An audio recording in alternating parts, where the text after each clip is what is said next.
Peace and bright blessings, guys. It's your Queen of Spades coming at you today. And I've decided to do an overview on the Queen Mother, Princess Alice, who happens to be, she happens to be King Consort Philip's mother. Um, and Philip is the husband of Queen Elizabeth. I believe Prince Philip or King Consort Philip passed away last year, and Queen Elizabeth um, passed away like not too long ago this year. Um, so I became intrigued by Princess Alice um, because, okay, so I found out about her through the show The Crown, and I've been like binge watching it. It's like 4 seasons right now, and it's on Netflix. Um, it's really good. It's getting even better. Like as you get into the end of season one towards the beginning of season two, it's really good. I'm on season four now. And like it's still getting good. And from my understanding, there's supposed to be like 4 or 5 more seasons coming about soon. Oh, I can't wait. So yeah, I learned of Princess Alice through watching, The Crown. And yeah, they talk about a lot of different characters in British history, um, a lot of different people. Um, and of all the people so far, aside from Princess Diana, yeah, I would say that she's right up there with her. She was like Princess Diana before Princess Diana came into fruition. Um, yeah, and I'm not saying that she didn't have any flaws about her or anything like that, but for the most part, she had a really good heart. Um, and she was very spiritual. Um, she was born into royalty um, in 1885, um, and she was born deaf. Um, at some point, she started hearing voices, um, and she was diagnosed with kind of like paranoid schizophrenia. She was put in an insane asylum at some point. But before all that happened, um, she's a descendant of Queen Victoria. And so she was born in the palace and everything like that. Her parents, her siblings, everybody, basically, um, was born of that royal lineage, um, that family, that bloodline. Um, and she lived in the palace. She was a princess, soon to possibly become queen at some point. Um, at some point, during her younger years in life, um, she married, Prince Philip's father. And she had, from my understanding, 3 daughters and 1 son. And that would be Prince Philip and his older sisters. Um, yeah, they had gone through so much. At first, they were living like a life of luxury, royalty. and all was well for the most part. And then at some point, um, some very serious events started happening in their country, which threatened their lives. Um, and yeah, there was some threats going on, and there was some threats against the royal family, which was her husband, her children, anybody else connected to them that lived where she lived. And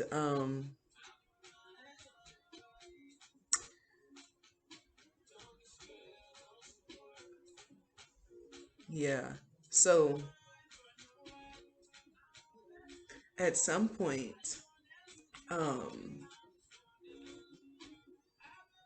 yeah, so she eventually wanted to, well, they kind of fled where they were, and went to live with friends, family members, in a different part of the country.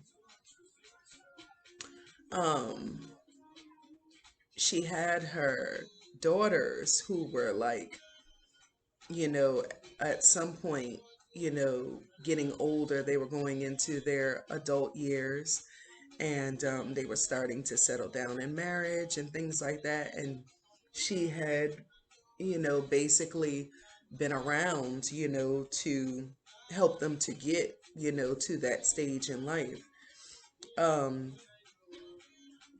she was there since Philip was a baby, but she didn't get to be around him during his primitive years, his primary years, um, growing up, because of all of this that was happening where they had to flee and stuff like that. And she couldn't bear the thought of having to like pick up and leave, her home that, she basically had been for a while now and had now started a family there. It started to mess with her spiritually and mentally. And, at some point, she needed tenderness, she needed care, she needed um, mental health care, with everything stressful that was going on in her life. Um, you know, she went looking for that at some point. The children were left to be raised by other family members and things of that nature. The girls, her daughters, were pretty much grown um, at the point where she left, to get mental health. Um, and they were struggling because they were in like, they were staying with other people. Um, there was like this big threat going on in the country, and it was like an uproar. Riots and stuff were starting to outbreak, and yeah, they fled to safety. Um, During this time, she began to hear voices. She was seeing Sigmund Freud, um, and she was diagnosed by him, actually, with the paranoid schizophrenia, when she got put into the sane asylum. Um, she's known as being on the front line as a nurse, in a lot of these different situations, because once she fled to safety, then she would always go back, to help others who, had been caught up in these different situations where, people were hurt, and, a lot of, um, people defending the state of the country, were in these hospitals. They had war wounds and different things like that. People were hurt, and she dedicated her time and energy to helping out with the people who, had gotten hurt in these different, situations concerning like the rioting and stuff like that. And So yeah, she had been through a lot. She knew from an early age that she had some healing hands. Um and it was actually her mother who decided that she needed to be admitted into a sane asylum, um, in a sane asylum, and that's because she was hearing voices. But she strikes me as a woman who's very spiritual, who was very spiritual and very in tuned um, with universal, hearing universal messages and things of that nature. But I don't think she really knew what was happening with her. I don't think that she knew that she was spiritually connected or linked in with the universe, or why she was hearing these different voices, these different messages. And so that all became very interesting to me because she felt energetically just from watching her story in The Crown. Um, she probably was an empath, like who knows? She probably had some psychic mediumship going on as well. Um, yeah, so I became intrigued by her and her story because, like I said, like a lot of their lineage, as a people, a lot of them are very much discriminatory and even racist towards other groups of people other than white people. Um, a lot of them growing up in royalty already had the pre-notion and existing ideals that everyone outside of their race of people was inferior to them and their race of people. But she was not like that. She didn't have that same thinking. Um, so yeah, it was her mother who had her admitted. Um, when she got there, Sigmund Freud is the one who suggested that they do all these different types of inhumane testing on her womb. And they did like electroshock on her womb. Um, and it's just a really horrible story what she went through. Um, she tried to escape quite a few times. One time she got as far as like a train station and she got on the train, but the nurses and the doctors were not too far behind her, and so they found her and brought her back um, to, the sane asylum that she ran away from. Um, at some point, she checked herself out of the insane asylum and she decided to live, a more solitary life in a moratorium in Italy, and decided to leave the royal life and the royal family for good because um, her mother felt like her place was in the sane asylum. And she didn't agree. And so she just decided, to back away from her family totally and completely. Um, yeah, I can understand that because she didn't trust, um, what they would try to do to her again after all that she had experienced thus far. Over time, she continued to write letters to her children. Um, at some point, she moved back to Athena, Greece.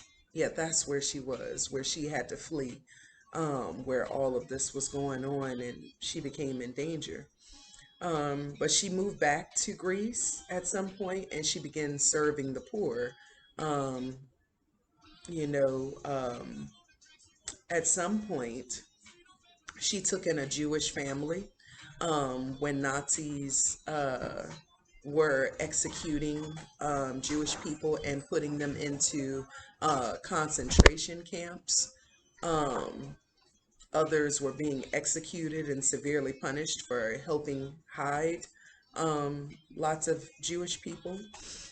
Um, one second, guys. Sorry about that, guys. That was my one of my sons. Um, okay. So yeah, so there were um, basically some a family that she took in, and yeah, this was when concentration camps were in effect, and a lot of the Jewish people were um, being executed or severely um, punished, and anybody who helped them or hid them different places, they were being executed and severely punished as well, and made an example out of, so that others wouldn't, you know, be inclined to, help as well. Um, but she helped hide this family and saved their life, and they still remember her and never forgot her for that. Um, and I don't know if any of the family is still alive or not, but yeah, they never forgot that of her. Um, so eventually, um, Philip, her son and youngest child, grew up, got married. um well, he was engaged to be married, and she heard about it, and she actually came there, to support him getting married. By now, she was in control of her thinking, and she was able to transmute like all of those, different experiences, those negative experiences that happened to her in the sane asylum. um yeah, so when she heard that Philip was getting married, she was so excited and happy for him, especially when she found out he was getting married to Queen Elizabeth. She liked her, and agreed, with the marriage. She actually gave Philip a crown of hers that she once wore as a princess, and instructed him to take the jewels, um, take the biggest jewels from, the crown, and make it, into Queen Elizabeth's wedding ring. Um, she was a nun, up until the end of her life, working to volunteer and help people, in these different centers where people were hurt, people, were suffering from different physical and mental ailments. And she dedicated her life, she dedicated her time, her energy, to being there for these people and helping these different people. And they loved and respected her as well. Um, at some point, she tried to sell some of her jewels to like a local pawn shop or something to that extent. And the guy, she told him, once you come up with a price, let me know. The guy called the police on her and was like, this fraud is, you know, selling these really highly expensive jewels from the palace. Like, she's portraying to be a nun. He called the police on her. So the police came to, um, gosh, I forget the term, um, of where sister nuns usually dwell. I want to say convent, but I could be wrong. Um, but he called the police, sent them there. And so they immediately, swarmed the building. Several cop cars, several officers came in to talk with her.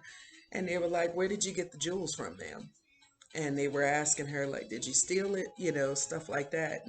And she actually ended up telling them No, I'm a descendant of Queen Victoria. I'm Princess Alice. I was born a royal. And she told them her whole story, and they were like shocked and surprised, and maybe like 10, 15 minutes later they left. I believe it was the convent. They left, and the guy was standing outside, and he was like, did you arrest her? And they were like, there's no need to arrest her, fool. Like, she's real. Like, she was a princess, that's why she has these jewels. And he was like, wow. Like, and then right at that moment, she peeked her head out of the gate, and she was like, did you think of a price yet, sweetie? And he was like standing there in a state of shock, like, this woman, like, is real, a real princess, like, in our midst. Um, so, I really have no questions about her life at this moment in time. But that was my review on her as an individual, a power person, very powerful woman, in British history, belonging to the royal family. And man, I just felt really good vibes from her, and I felt instantly connected to her, based off of, um, the type of person she was, the way that she conducted herself, her intentions, just the type of person she was overall. When her story started to unfold, I was like, this is beautiful. Like, I'm so glad I'm seeing this. So if you haven't seen The Crown, definitely check it out. And definitely let me know what you guys think in the comments. You know, um, She died at the age of 84. Um, what happened was, because like a news story broke about, her being Princess Alice, after trying to sell these jewels to you know, um, this guy at this shop. The news story broke, and so everybody all over the world like started paying attention to her and looking for her. And Queen Elizabeth told Philip, like, listen, we've got to bring your mother here because she's in danger. And, Philip, he was kind of like, I would say, emotionally removed from even really caring what was going on with his mother. And he was like, she can't come here. Like, she just can't come here. Do you know my mother? And she was like, yes, I know your mother. She's a little eccentric, but, she's in danger. So um, he was like, no means no, she's not coming here. Next scene, Queen Elizabeth ends up bringing her there. I'm like, just like a woman, like, okay, I hear you. And then we do what we want to. But she brought the mother there, and she was like so sweet, such a sweet old lady. And she was like, um, where's Bubbakins? And so I was like, who is Bubbakins? And Bubbakins was her nickname for her son Philip. So Queen Elizabeth was like, he's out working right now, but he'll be back soon and he'll come to visit you in your room. So she was like, okay. So, at some point, she left out and asked one of the guards to bring her a pack of cigarettes. She's in this full nun uniform smoking a cigarette, which was funny. Um, she was dedicated, true to them cigarettes. Remind me of somebody else, I know. But yeah, it just goes to show you, like, people can be very, very powerful, innocent, sweet souls. They can have vices too. They can, go through lots of different pain and trauma in their lives, and end up getting through those things and becoming wonderful people. being wonderful people before and after the situations. Um, but I have nothing but, a sincere empathy and a level of respect for Princess Alice, um, because of what all she experienced. And she experienced these different things, and with the most levels of, like, the highest levels of grace that you can have in these horrible situations that she went through. Um, she was able to transmute all of the negative energy, all of those negative experiences, and those horrible experiences, the energy behind it all, and basically transmute that energy and basically put it into her work, put it into her passions, and into her life mission overall. And Philip, he was still hurt because all he knows is that, his mother wasn't there for, most of his life growing up, but he never really got the full story of why. So he was like judging her harshly. He really didn't want to be around her. For the first few days she lived back at the palace, he didn't go and see her. He avoided her like the plague. There were camera people around. They'd be like, excuse me, ma'am, can we have an interview?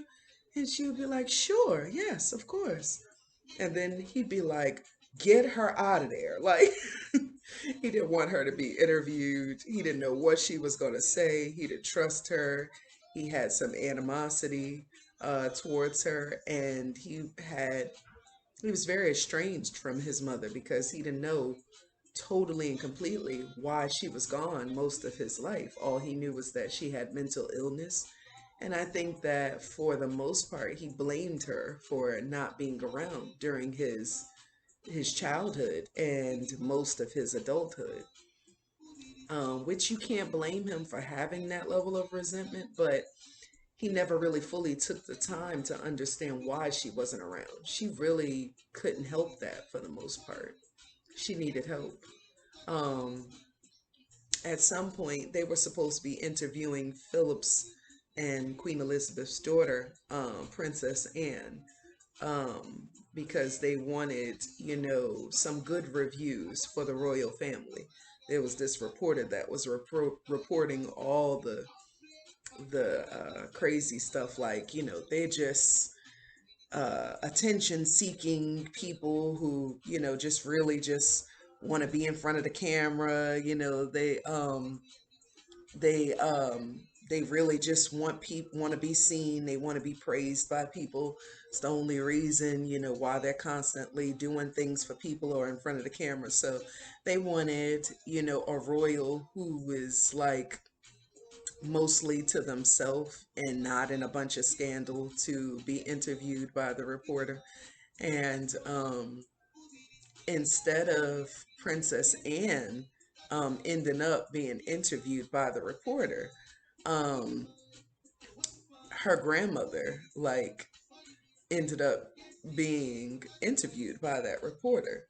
And when she told him, like, fully and completely about her life and all that she went through and endured, oh my God, it was like a love letter to herself and the world, because she really just went in on everything that she experienced in her lifetime and how she overcame. Like, the odds were against her, but she overcame all of that, and it was just simply beautiful. Um, yeah. Um, she was a beautiful person overall. And so they're expecting to read Anne's interview in the newspaper the next day. And then they open up the paper, and it's Princess Alice's story. And she was truly an amazing woman, truly. And they sat there and they read that, and that was the first time Philip was able to understand like all that his mother went through and why she wasn't able to be around during his childhood and his siblings lives as well, why she wasn't able to be there in their lives. She was there until they were pretty much almost adults, but Philip was the baby and he was still very young when, she was admitted into the insane asylum. Um, but when he read that story, he had so much compassion for her. He had avoided her like the plague, and then he realized like his whole thinking on her and his misconception of her as a woman, as his mother, was totally wrong. And he went to her in her room, and she was down on her prayer rug praying, and a lot like how Muslims pray, on their prayer rug, which was very interesting to see. And he came to visit her in her room, and she was like, Bubbakins. And that was touching. And he was like, overall, he was like, I really want to apologize to you because the whole time I'm avoiding you and I'm keeping you away from reporters and other people like that and from being seen in the public, and you're the exact one who should have been put out front. Your story is amazing, and what you suffered, what you went through was horrible, like, and he was like, I'm just really sorry because I had no idea. And she was like, well, now we both know it's me who should be apologizing, because I missed most of, your life dealing with these different things. And he's like, but they tortured you. Like, you were looking for help and they gave you this in return. And she's like, they did the best that they could. And he's like, rubbish. Like, they intentionally wanted to end you and harm you. And she had transmuted everything by looking at it like, they tried their best, to help me the best way that they knew how to. And look at me now, I've overcome it, you know. And it was just so beautiful. And then it showed them actually going for a walk outside, and they were still talking and conversing with each other. And at some point, she had put her arm in his arm, and I was like, "Oh my God!" Like, it brought a tear to my eye. Like, I'm such a softie for things like that. But it was so beautiful. Like, they were actually able to. Oh, they were actually able to heal their relationship. That was beautiful, you know? And that just goes to show like you never really fully know what people or your parents, for instance, go through in life because they may or may not tell us everything that they go through. All we know is that we have judgment of them for what they did or didn't do to the best of their abilities, in our opinion. But we really have no idea what all they experienced or endured to make them who they are. And who are we to judge at the end of the day? We can feel some type of way about, this or that, but the best bet is to take it to God, take it to the divine, and ask Him to give you understanding. Ask Him to show you, you know, um, what is seen and unseen to help you heal from whatever problems or issues you may be going through with that parent. Because what that helped me to see was that, sometimes you may be going through issues with a parent or both parents or other loved ones, and you're not really dealing with them, you're dealing with their trauma. You're dealing with the things that they experienced in this lifetime, which caused them to not be whole individuals, which caused them to miss, the understanding of how to properly love you or handle you. And it hurts, is traumatic, but what they may have endured or experienced may have been traumatic too, may have sculpted or, you know, cause and effect, cause them to become who they are to you. And they can only do the best with what they have sometimes. So be angry, feel some type of way against them all you want and need to, but it doesn't really help anybody in the end. You've got to come to grips with the fact that at some point your parents were just a normal man and woman before you came into the picture, and they only had the tools that were given to them by their parents, and their parents only had the tools that were given to them by their parents, and so on and so on. So at the end of the day, can you really just be totally and completely angry with them? That's where asking God to help you to forgive and not pass judgment totally and completely on your parents, and the things that they may have done that may have rubbed you the wrong way or caused you to be angry with them or feel some type of way towards them.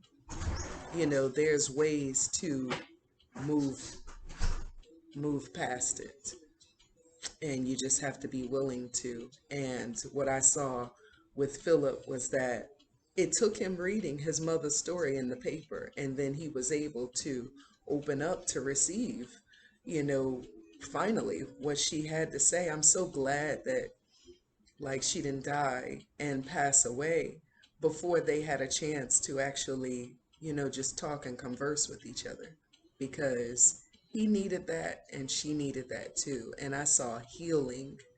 Like, I saw healing, I saw divine love, I saw all of that between them up until she died. They were able to heal what was broken between them. And I mean, absolutely beautiful. The story is just beautiful. Like, I enjoyed it. Um, so she died at 84 peacefully in her sleep, in the Windsor Castle, which was where she was born. And then she also came home and died there as well. Um, and she desired, when she died, to be buried in Jerusalem, um, basically at the Russian Orthodox, um, which is, it's a church, and it's in Mount of Olives. And she desired to be buried next to her favorite Aunt Ella. And just a beautiful story. Like, I saw lots of similarities, but between me and her. And it's just a beautiful, beautiful story. I'm, you know, just so glad to have known of her and known of someone beautiful like her existing, just like Princess Diana. They had the same spirit, the same heart, and often gave and dedicated their lives to helping other people. So I appreciated that story.